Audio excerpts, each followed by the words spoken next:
पति पत्नी का सच्चा प्यार। एक आदमी ने एक बहुत ही खूबसूरत लड़की से शादी की। शादी के बाद दोनों की ज़िंदगी बहुत प्यार से गुजर रही थी। वो उसे बहुत चाहता था और उसकी खूबसूरती की हमेशा तारीफ किया करता था। लेकिन कुछ महीनों के बाद लड़की चर्मरोग से ग्रसित हो गई और धीरे धीरे उसकी खूबसूरती जाने लगी। खुद को इस तरह देख उसके मन में डर समाने लगा कि यदि वो बदसूरत हो गई तो उसका पति उससे नफरत करने लगेगा और वो उसकी नफरत बर्दाश्त नहीं कर पाएगी। इस बीच एक दिन पति को किसी काम से शहर से बाहर जाना पड़ा।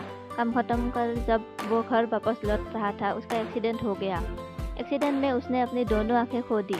इसके बावजूद भी उन दोनों की जिंदगी सामान्य तरीके से आगे बढ़ती रही। समय गुजरता रहा और अपने चर्मरोग के कारण लड़की ने अपनी खूबसूरती पूरी तरह गंवा दी। वो बदसूरत हो गई, लेकिन अंधे पति को इस बारे में कुछ भी पता नहीं था, इसलिए इसका उनके खुशहाल विवाहित जीवन पर कोई प्रभाव नहीं पड़ा। वो उसे उसी तरह प्यार करता रहा। एक दिन उस लड़की की मौत हो गई। पति अब अकेला हो गया था। वो बहुत दुखी था। वो उस शहर को छोड़कर जाना चाहता था। उसने अंतिम संस्कार की सारी क्रियाविधि पूर्ण की और शहर छोड़कर जाने लगा। तभी एक आदमी ने पीछे से उसे पुकारा और पास आकर कहा, अब तुम बिना सहारे के अकेले कैसे चल पाओगी?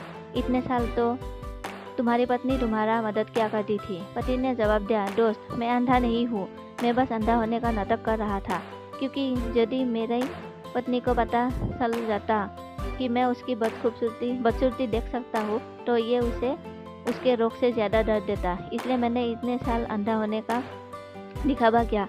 वो बहुत अच्छी पत्नी थी, मैं बस उसे खुश रखना चाहता था। सीख, खुश रहने के लिए हमें भी एक दूसरे की कमियों के प्रति आंख बंद कर लेनी चाहिए और उन कमियों को नज़रअंदाज कर देना चाहिए।